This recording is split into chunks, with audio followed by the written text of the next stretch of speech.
Assalamualaikum, hai semuanya. Kita bertemu lagi di video reaction saya hari ini guys. Oke, apa kabar semuanya? Semoga sehat selalu. Nah, kali ini saya mau tengok video pembahasan tentang ini ya.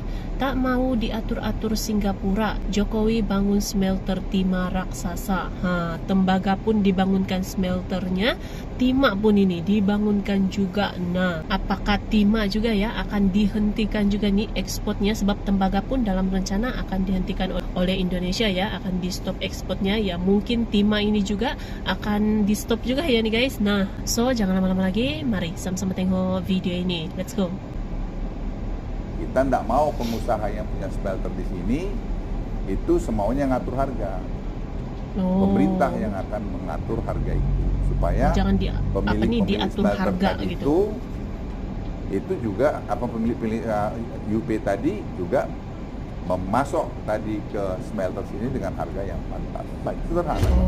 Melihat smelter baru yang dimiliki oleh PT Timah ini ya, smelter timah menunjukkan keseriusan kita dalam rangka hilirisasi timah. Kan keseriusan Indonesia untuk hilirisasi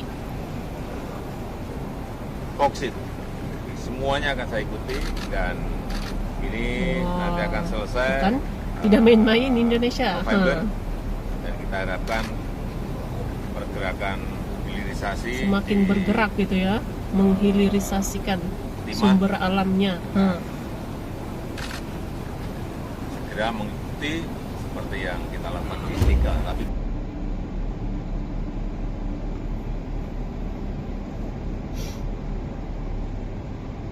jadi dibangun sendiri gitu ya, smelter milik Indonesia lah gitu.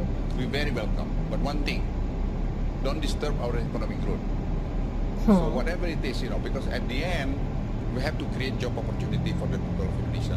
Similar also to the other ASEAN countries. Ya, ini semuanya harus konsisten dan harus dikawal. Kalau tidak, harus konsisten. Mundur lagi nanti ke belakang. Karena ini memang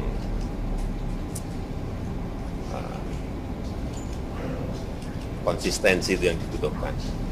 Iya. Karena kalau enggak kita balik lagi ke ekspor bahan mentah yang nilai tambah nggak akan kita dapatkan sampai kapan. Karena inilah yang gitu akan menjadi lompatan besar peradaban negara kita. Saya meyakini itu. Tapi itulah sebuah perdagangan yang kadang-kadang menekan sebuah negara agar mereka ikut aturan main yang dibuat oleh negara-negara besar.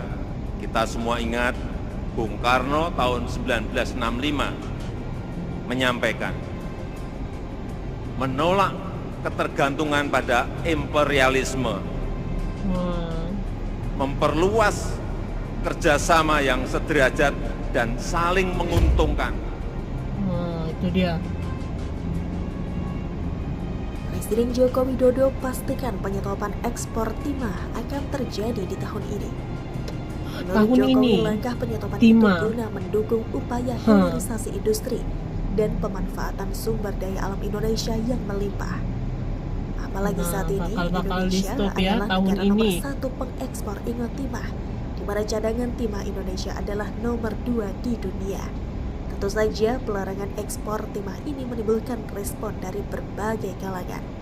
Tapi selama ini harga timah ditentukan oleh Singapura. Banyak negara gitu. Maka langkah penghentian ekspor timah ini baik dalam rangka mengatur tata niaga timah dunia sehingga Indonesia ke depan bisa berdaulat mengatur harga timah dunia. Dengan hilirisasi, dengan membangun smelter, Indonesia akan punya peran untuk membangun harga, smelter ya, smelter sendiri oleh gitu. Negara yang punya smelter saja. Kebutuhan timah dunia tinggi, hampir semua telepon genggam misalnya berisi timah. Apalagi di dalam timah juga ditemukan rare earth, di mana mineral ini sedang diburu oleh Amerika Serikat. Karena hal inilah kementerian terkait terus melakukan persiapan untuk mendukung kebijakan larangan ekspor timah yang rencananya akan berjalan pada pertengahan tahun ini. Persiapan tersebut diantaranya percepatan pembangunan smelter, substitusi produk impor, hingga mengajukan proposal pembangunan kawasan ekonomi khusus berbasis timah.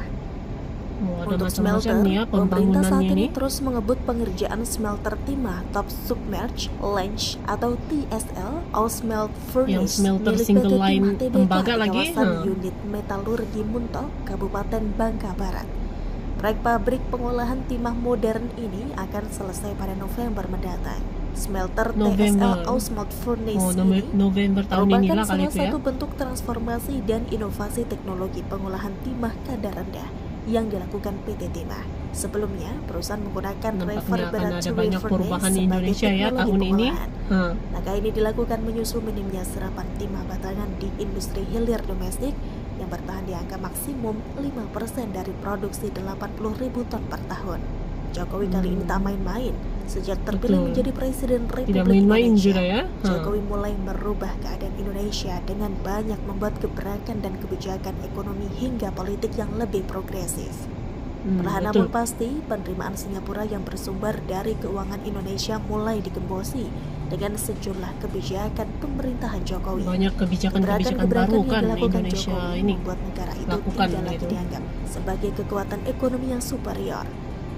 Kini, diyakini Singapura semakin ketar-ketir ketika fakta membuktikan bahwa Jokowi akan semakin mengkerdilkan ekonomi Singapura dan mengancam kedaulatan ekonomi negara tersebut. Sehingga bukankah tidak mengherankan jika Singapura kemudian bermanuver dengan mendekati musuh Jokowi? Jika musuh Jokowi memenangi Pilpres yang akan datang, tentunya Singapura dapat mempertahankan dominasinya atas Indonesia karena Singapura menganggap mereka tidak seagresif Jokowi. Ataukah akan kita biarkan saja? Oke. Oke guys, ya itulah dia video pembahasannya ini. Jadi ini sekali lagi gitu ya, nampaknya program hilirisasi di Indonesia semakin dimajukan ini. Nikel, bauksit, tembaga juga bakal sebab dia punya smelter single line itu juga dibangunkan, dan kali ini smelter timah yang terbesar akan dibangunkan juga, dan katanya ini timah juga mungkin akan dihentikan tahun ini gitu ya, dihentikan ekspornya ini. Nah ini dia, memang tidak main-main sudah nih program hilirisasi Indonesia semakin bergerak cepat, semakin bergerak maju gitu ya dengan melakukan hilirisasi ini. Nah nampaknya kita akan melihat tahun ini akan ada banyak perubahan, akan ada banyak perkembangan yang besar gitu ya yang akan dilakukan oleh Indonesia ini. Wah, so terima kasih banyak sebab kamu sudah menonton video ini. Jangan lupa macam biasa untuk support channel saya dengan subscribe, like video ini, dan jangan lupa untuk komen juga. Oke, terima kasih banyak dan kita jumpa lagi di video seterusnya. Assalamualaikum.